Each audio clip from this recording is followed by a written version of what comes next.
Bom, nessa aula eu vou procurar puxar um pouco do que existe até esse momento, ou seja, novembro de 2025, sobre a literatura e sobre as aplicações científicas envolvendo termografia e lipedema. E como toda aula, eu vou tentar sempre contextualizar a doença, contextualizar as fases ou a evolução da fisiopatologia e depois vou tentar trazer os artigos envolvidos em cada uma das áreas, principalmente na aplicação da termografia no uso ou no diagnóstico ou no acompanhamento do estágio do lipedema, né? Então vamos lá. Eu fiz um levantamento completo de toda a bibliografia científica que existe e as definições para a doença em si. Né? O que é o lipedema? O lipedema é uma doença crônica caracterizada pelo acúmulo simétrico, normalmente simétrico, mas pode ser assimétrico, de gordura em membros inferiores e superiores, preservando sempre as mãos e os pés. Ou seja, o lipedema a gente não vê acúmulo de gordura nas mãos, muito menos nos pés. A gente vê acúmulo de gordura nos membros, em todo o membro superior, ou todo o membro inferior, ou partes desse membro. Está predominante presente nas mulheres, o caso muito mais presente em mulheres, e está frequentemente associado a mudanças hormonais. Ou seja, puberdade, gravidez e menopausa são fases onde a gente pode observar a presença do lipedema. Essa condição se distingue da obesidade em si do linfedema. O linfedema a gente vê sim a presença de acúmulo de líquidos, principalmente toda a parte linfática nos pés e nas mãos. No lipedema a gente não vê esse inchaço de pés e mãos. E em questão da obesidade, a obesidade a gente consegue combatê-la com facilidade através de alteração de nutrição, atividade física, entre outras coisas. E o lipedema é muito mais difícil fazer o metabolismo dessas gorduras e reduzir esse acúmulo de gordura. Então existem algumas separações. Ou seja, a gordura acumulada ela se torna resistente a intervenções, como dietas e exercícios. No lipedema, apresentador, a localização, essa gordura apresentador nos membros inferiores ou nos membros superiores das mulheres, é algo que não é relatado muitas vezes no linfedema e na obesidade. E os hematomas se tornam bastante frequentes também. E hoje estima-se que 11% das mulheres adultas sejam infectadas por essa condição. Né? Eu procurei separar muito o que é achismo e base científica. Se a gente for pegar hoje, novembro de 2025, a gente tem muito mais informação de achismos nas redes sociais, com pessoas utilizando termografia e outros dispositivos para diagnósticos de lipedema, só que não existe embasamento científico para isso nos artigos publicados. Ou seja, são pessoas colocando suas opiniões, intuições, experiências, mas sem uma sustentação científica. Eu acho que a gente tem que tomar sempre esse cuidado na área de saúde e basear no que tem publicado. Se não tem publicado, fazer coleta de dados de uma forma com protocolos específicos e publicar esses dados para assim a gente criar conhecimento na área. Se não, fica um protocolo diferente para cada pessoa ou para cada dono de uma rede social e, consequentemente, a gente mais atrapalha o método do que evolui algo na saúde. Né? Então, eu busquei trabalhos que estão publicados, que têm embasamento termografia e lipedema, são pouquíssimos até o momento, mas que têm um grande potencial de serem cada vez mais aprofundados e conhecidos. Tem uma listagem enorme, que isso eu posso compartilhar com vocês, e a gente tem a possibilidade de disponibilizar todos os artigos envolvendo o lipedema, para a gente começar a compreender um pouco o histórico. O primeiro artigo que definiu e começou a detalhar o lipedema foi em 1940. Então, se a gente for pensar, há quase 100 anos atrás já se falava de lipedema. Não é algo tão recente, mas também não é algo tão aprofundado e conhecido. Até hoje tem suas dúvidas de como que é a origem dessa doença, que afeta principalmente as mulheres, mas foi um trabalho feito aí por esses três autores, Allen, Hines e Innes também, em 1940, onde eles caracterizaram a presença nas pernas de edemas e de gordura nessas pernas. Posteriormente eles publicaram um segundo trabalho, em 1951, onde eles começaram a descrever um pouco mais essa condição que eles observavam nessas mulheres, novamente diferente de linfedema, onde a gente vê uma inflamação dos pés ou das mãos, dependendo da localização, consequentemente, essas mulheres com lipedema apresentam dores e têm fases de estratificação que a gente pode hoje defini-los. Artigos sobre lipedema nos últimos 10 anos, a gente encontra alguns, todos envolvendo o diagnóstico, a parte de diagnose, de tratamentos e caracterização clínica, a patofisiologia da doença, genética envolvendo, tratamento e manejo do lipedema, e alguns guias de como tratar, como desenvolver, como estagiar ele, como fazer as fases, as separações dessas fases. Então a gente não tem, assim, se a gente pegar os últimos 10 anos, são poucos trabalhos, não é uma infinidade de trabalhos, e nenhum deles assim focado diretamente em termografia. Esses trabalhos também a gente deixa disponível para quem tiver interesse de aprofundar, mas são descrição da fisiopatologia, das características clínicas, etc. Quais são as características principais do lipedema? Né? Isso já bem descrito. É uma hipertrofia e hiperplasia de adipócitos, levando a um acúmulo anômalo de gordura em áreas específicas do corpo, principalmente membros inferiores e superiores, não ausentes nos pés e nas mãos. Se presente, edemas de inchaço, que aí estaria voltado diretamente como linfedema, ou através do inchaço mesmo que a gordura pode gerar no local, mas sempre descaracterizando um pouco o lipedema. Quando a gente pensa em inchaço de pés e mãos, a gente pensa muito mais em linfedema. Claro que é necessário um teste clínico. É uma disfunção posterior microvascular linfática. A condição envolve disfunção dessas duas áreas, resultando em um acúmulo de fluido intersticial, que contribui para dor, sensação de peso nas extremidades afetadas e edemas. Além disso, pode ocorrer uma inflamação crônica local, é uma inflamação não aguda, mas crônica, devido à presença de macrófagos M2, do tipo M2, que promovem fibrose, agravação da condição. Então existe uma evolução da doença ao longo do tempo. E tem base em influências hormonais e genéticas. Isso está bem descrito e afetando principalmente as mulheres. Né? Os estágios clínicos é de 1 a 3, um trabalho super recente que começa a utilizar a termografia, isso em 2025, setembro de 2025, observou que ele sugeriu a entrada de mais 2 estágios, então de 3 iria para 5, mas seria um estágio 1,5 e um estágio 2,5 na descrição e no acompanhamento do paciente. É um trabalho publicado na revista Life, uma revista interessante, por autores americanos, e eles fizeram essa nova caracterização, utilizando focos de dor, presença de água acumulada, gordura e alterações aí musculoesqueléticas.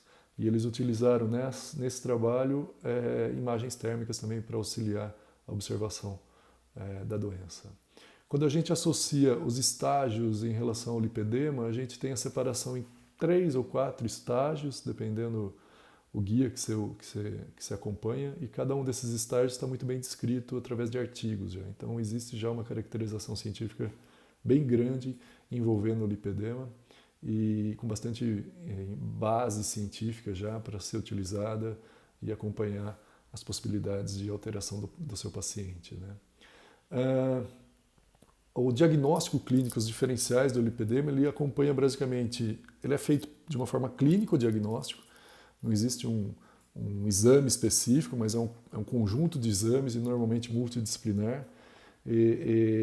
O histórico clínico do paciente é bastante importante, ou seja, analisar detalhadamente os sintomas, como dor, sensação de peso, além do padrão de hematomas nas pernas ou nos membros superiores. O exame físico é fundamental, tanto visual quanto tátil, das regiões afetadas, observando a distribuição da gordura. A diferenciação da obesidade, né, como diferenciá-lo de um caso de um obeso ao invés de um lipedema, a identificação da gordura é localizada, né, e ela não responde, o metabolismo dela não responde a dietas de exercício, contrastando com a obesidade em geral, que na hora que o indivíduo entra com uma dieta e o exercício, ele acaba reduzindo o acúmulo dessa gordura e metabolizando ela. Né. A diferenciação do linfedema é fundamental, né, ou seja, a verificação da inclusão de pés e mãos, além da presença do sinal de Stimmer, né, no qual a gente consegue observar esse inchaço nos membros inferiores nos pés ou esse inchaço nas mãos. Então, é uma forma de diferenciar o linfedema do lipedema. Exames complementares normalmente são pedidos e necessários, uso de ultrassom, ressonância magnética, linfocintilografia para confirmar o diagnóstico, ou seja, é um conjunto de informações, muitas vezes multidisciplinares, que a gente necessita para chegar ao diagnóstico clínico do lipedema. O reconhecimento precoce tem grande importância, né, para prevenir e reduzir a progressão do lipedema em si. As abordagens terapêuticas que são utilizadas normalmente são compressão, meios de compressão, drenagem, fisioterapia, controle de peso, visando principalmente aliviar os sintomas e melhorar a qualidade de vida. Né? A intervenção cirúrgica não é tão oferecida e tão interessante, mas a necessária, dependendo da fase que o indivíduo está, é feito por liposucção, tumescente ou assistida, laser, e que procuram preservar o sistema linfático, são consideradas as melhores para a redução da gordura, né? Então, existe um pouco de intervenção cirúrgica, mas não é tão indicado. Existem algumas diretrizes já clínicas, né? Essa é uma diretriz que está nesse QR Code aí, é um trabalho que mostra essas diretrizes S2K de 2024. Já foi evoluído também, melhorado nesse último ano. Ele oferece um guia padronizado para o manejo clínico do lipedema, né? E os desafios da pesquisa. Eu acho que toda nova possibilidade de utilizar essa metodologia da termografia dentro de algum tipo de doença, ela é bem vista. Eu acho que a gente tem que só ajudar a evoluir. Então, a gente está totalmente aberto a sempre trabalhar junto, coletar os dados, fazer um projeto de pesquisa, fazer um artigo científico, publicar isso para a comunidade e, consequentemente, ser utilizado como um novo método, um novo padrão aí para auxiliar esses profissionais que utilizam, que atendem a muitos pacientes que podem estar com lipedema, né? Fatores como correção alimentar, exercícios físicos direcionados, correção de hábitos de vida, intervenções medicamentosas cirúrgicas, é sempre muito bem visto, de bom grado para o acompanhamento desses pacientes, e a gente pode observar que acaba sendo uma abordagem muito multidisciplinar, né? Não é o único profissional que consegue trabalhar todos esses pontos, todas essas necessidades do paciente que está diagnosticado com lipedema, né? O que a gente vê hoje, com o que tem focado envolvendo lipedema, é muito mais um acompanhamento de tratamentos do que ferramentas a mais para o diagnóstico. Eu acho que a termografia vai utilizar muito mais o acompanhamento dessas formas de tratamento para melhorar a qualidade de vida do paciente do que ela ser utilizada já como diagnóstico, uma ferramenta para auxílio diagnóstico sim, mas para diagnóstico a gente pode retirá-la nesse momento que falta muita base, muito conhecimento ainda, né? Quando a gente associa lipedema e imagem térmica, o que a gente acha no meio científico, nas publicações científicas? A termografia em si, ela tem uma ferramenta complementar muito útil para diagnóstico, a gente sabe disso. Estadiamento e acompanhamento de doenças cutâneas inflamatórias já está bem estabelecido. Sua precisão, porém, pode ser influenciada por fatores como aclimatação, ambiente e experiência do operador, ou seja, é necessário definição de protocolos padronizados e treinamentos adequados. Isso ainda falta, né, cientificamente para o ambiente, para o uso dessa metodologia para o lipedema, ou seja, quando a gente levanta os trabalhos, nenhum trabalho recente é focado no uso da imagem térmica para lipedema. O que a gente observa é ferramentas embutidas dentro de diagnóstico, de acompanhamento de fases, com imagem térmica lá dentro, mas ela não é a principal carro, não é a principal metodologia utilizada para a definição da doença, para o diagnóstico. A maior parte da termografia que vem sendo publicada é sempre para dor, para câncer, para regiões de pressão, para coisas de dermato, etc.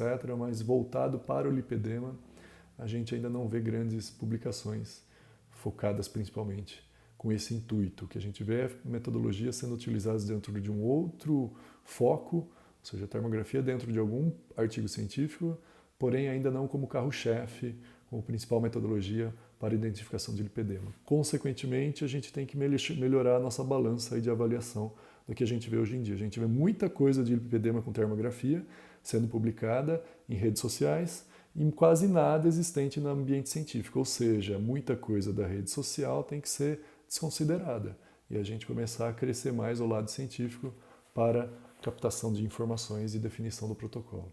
Tanto que a gente pode perceber aí nesse slide, o lipedema não tem nenhum estudo associando termografia com lipedema. Tem um grande potencial para uso, mas ainda é necessária a evolução da sua técnica para compreensão. Em cima disso, o que a gente espera, né, como cientista abordando o lipedema e imagem térmica? Quais são as características principais de lipedema que a gente pode associar como região hiporradiante ou hiperradiante?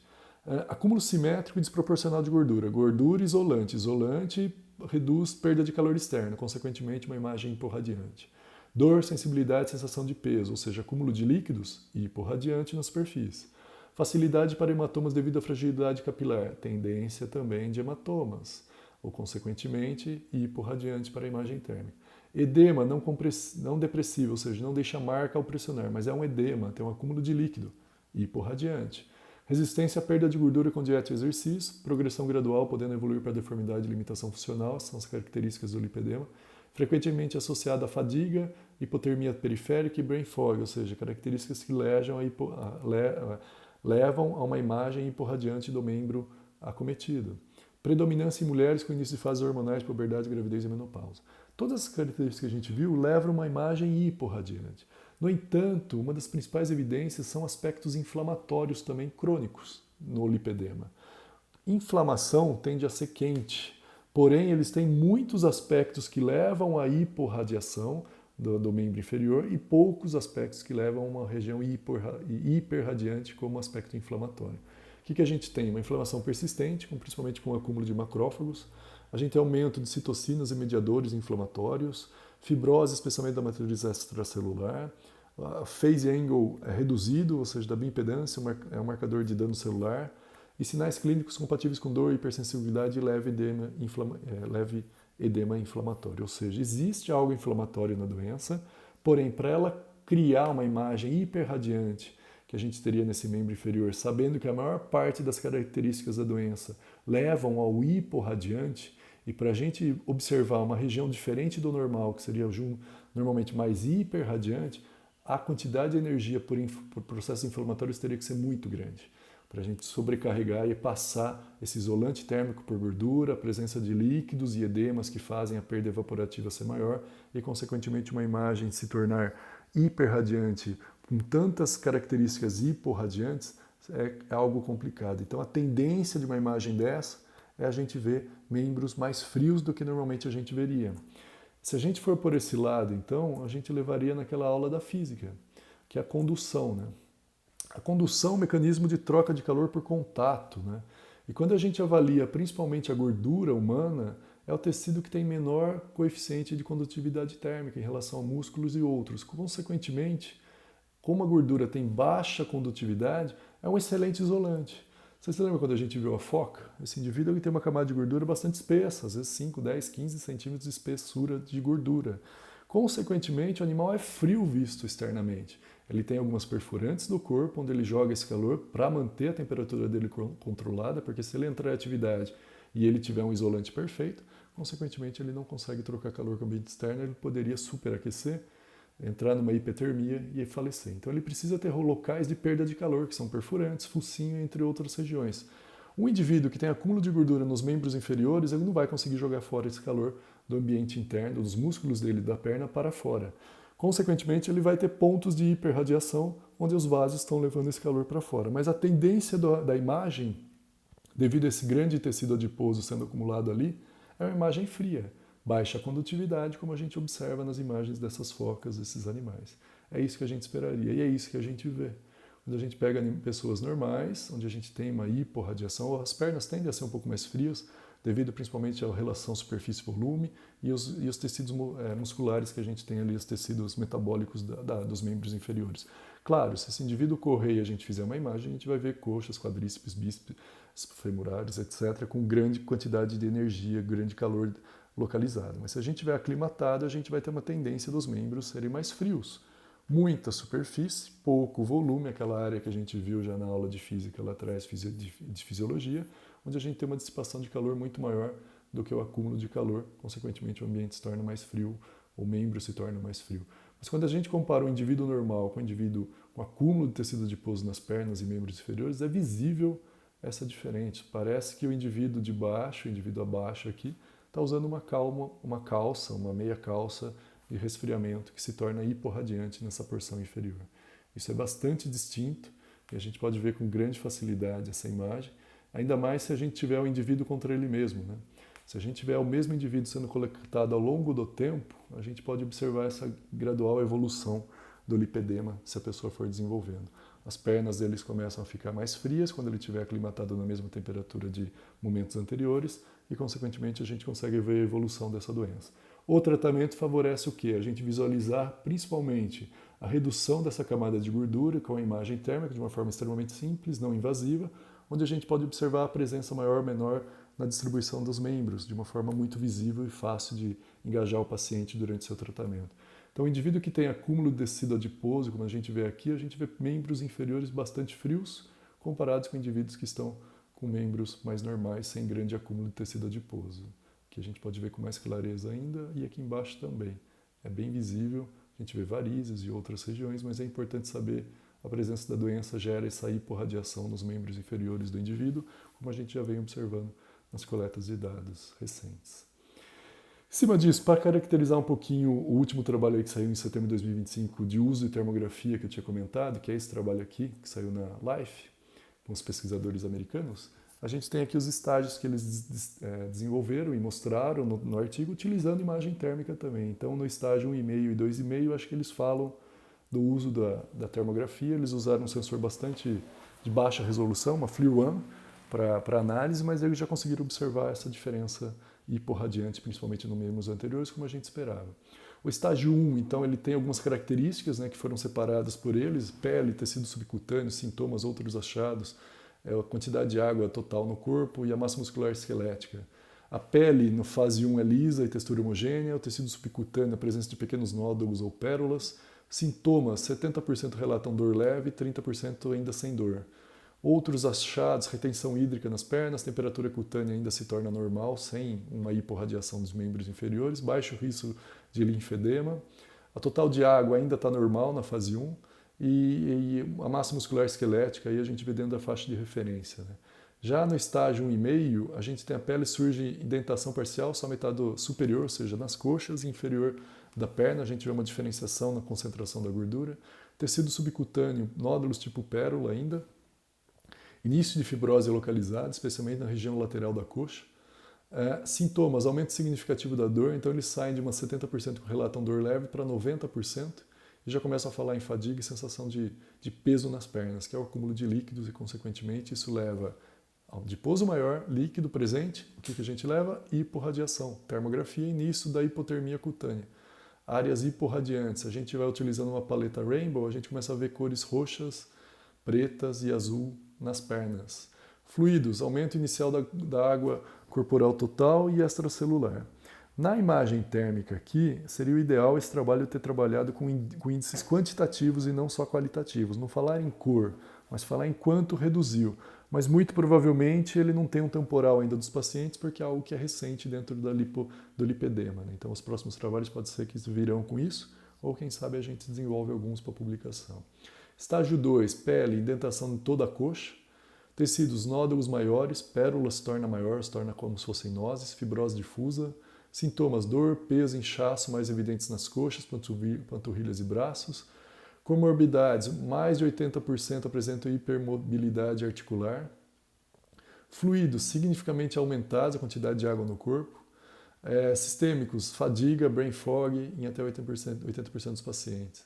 Estágio 2.5, a gente já tem uma transição fibrótica para lobular, ou seja, a pele ainda com indentação total das coxas, mas início de lobulações, principalmente quadris e joelhos. Tecido, nódulos grandes, aparecimento de overhangs, dobras do tecido sobre o joelho e cotovelo. Sintomas, dor presente em 100% dos pacientes, ou seja, todos os pacientes já sentem dor nessa fase, geralmente intensa, aumento da sensação de peso e edema, ou seja, mais gordura, mais líquido.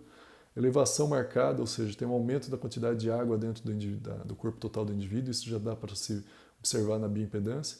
E claro, a termografia e a hipotermia mais evidente nas extremidades inferiores, ou seja, a perna inteira começa a ficar fria e a imagem térmica a gente vê bastante distinta da parte do tronco central do indivíduo. Fase 3, que já seria um avanço e deformante, seriam pele múltiplas dobras, tanto em braços, dependendo do abdômen, quadril, joelho. Tecido, nódulos grandes e lobulares em várias regiões, acúmulo extensivo de gordura, muito elevado acúmulo de água, risco de linfedema, ou seja, ele pode começar a desenvolver inchaço dos pés também, que a gente não estava observando até esse momento. Musculatura, aumento na quantidade de gordura em relação à musculatura esquelética. A phase angle é reduzida, a indicação da inflamação, sendo a membrana das células estão comprometidas, isso é um dado que sai da bioimpedância nesse trabalho.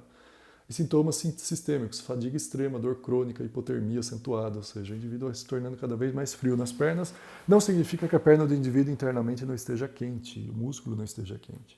Porém, ele não consegue trocar calor para o ambiente externo devido a essa camada de isolante e principalmente ao acúmulo de líquidos que ele apresenta na parte da pele, né, próxima à superfície, sendo dessa forma hiporradiante numa imagem térmica, né.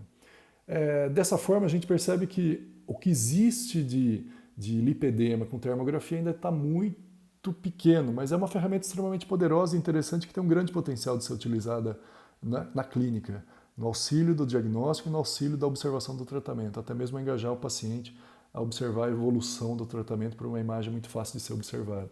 Dessa forma, a gente deixa totalmente aberto a quem tiver casos, que tiver interesse, a gente faz submissão no comitê de ética, faz a coleta de dados dos pacientes, faz a publicação desses trabalhos e a gente vai evoluindo junto para criar conhecimento do lipedema e do uso da imagem térmica para o auxílio do profissional. Certo, gente? Muito obrigado e a semana que vem a gente traz outro conteúdo interessante para ir acompanhando.